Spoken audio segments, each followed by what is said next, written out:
How to make a churro donut from start to finish. This mix is just add water.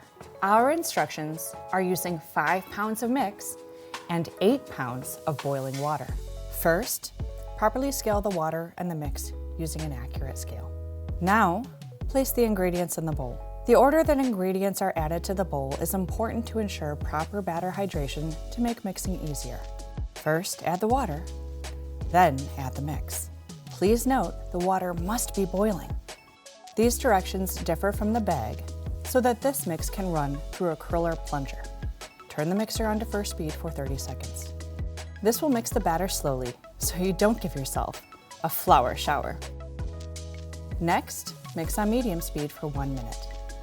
This batter does not rest and goes directly into the hopper. The donut fryer should be attended to before prep starts.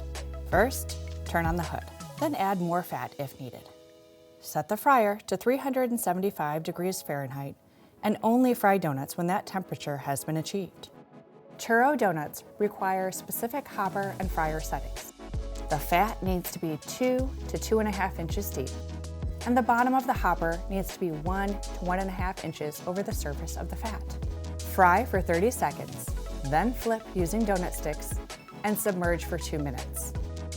Flip again and submerge for another 2 minutes. Donuts will temp at 200 degrees Fahrenheit when fried correctly. Let cool for 15 to 20 seconds and roll in cinnamon and sugar. For more inspiration, please visit dawnfoods.com.